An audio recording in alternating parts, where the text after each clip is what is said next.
Hello, you're tuning into Đồng Nai radio and television station. Coming first with local news. In the first 4 months of 2021, many foreign direct investment (FDI) enterprises continued to increase their investment capital in industrial zones of Đồng Nai province.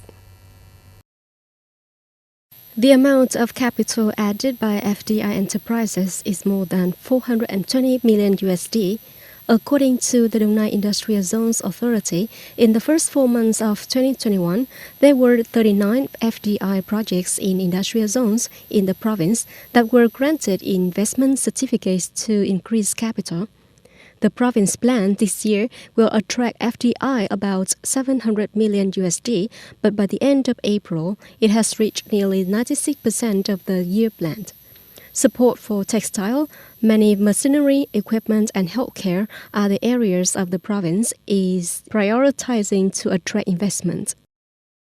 The People's Committee of Long Thanh District continues to pay compensation support for the 13th round to households whose land is acquired under the project of land acquisition, compensation, support, and resettlement of Long Thanh International Airport.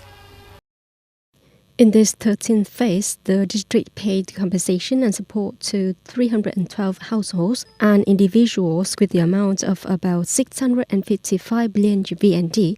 For about 700 remaining households and individuals, the compensation plan has been approved.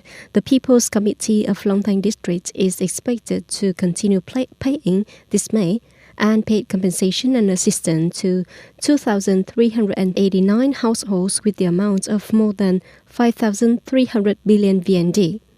Through 12 payments, there are still 136 households that have not yet agreed to receive compensation and support money due to main reasons such as absence of owners, loss of land use rights certificates, or lack of authorization.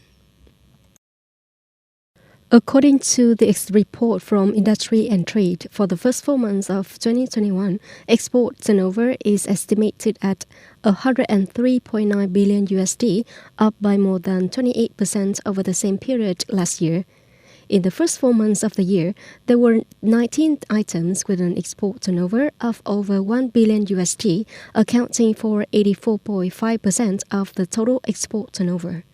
Notably, in which there are 5 items with export turnover of over 5 billion USD, including phones and components with the largest export value at 18.4 billion USD. Electronics, computers, and spare parts were followed by with export value of 15.9 billion USD, exported 12 billion USD of machinery, equipment, tools and spare parts, textile and government exports of 9.5 billion USD, shoes 6.4 billion USD.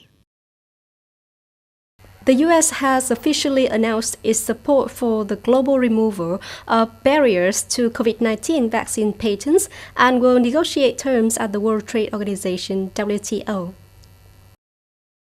U.S. Trade Representative Catherine Tai said that while intellectual property rights to business are important, the U.S. supports removing those protections with the COVID-19 vaccine. According to Ms. Tai, this is a global health crisis and the special situation of the pandemic needs special measures. However, WTO negotiations will take time due to having to be based on institutional consensus and the complexity of the issues involved. According to the announcement, the United States will participate in the WTO negotiations on removing barriers that, according to supporters, will help spread COVID-19 vaccine production as well as help low-income countries to make a vaccine by themselves. Expected, WTO will hold a meeting to discuss this issue on May the 10th. German Chancellor Angela Merkel on May the 5th welcomed the American-backed policy under President Joe Biden and wanted the US and the European Union (EU) to soon reach a trade agreement between the two Atlantic sides. Speaking at a conference in Berlin on the future of transatlantic relations, Ms. Merkel stressed, "I always support a trade agreement between the European Union and the US. In a world where there always needs the partnerships, I am very pleased with the America-backed policy of the administration of President Joe Biden. This will create new opportunities, at least for Germany. According to Ms. Merkel, Germany does not care about a divided world as it did during the Cold War, but the good is that America, Europe's most important ally, has side by side with Europe in competition with other countries. That's all for the news today. Thank you for joining us and goodbye.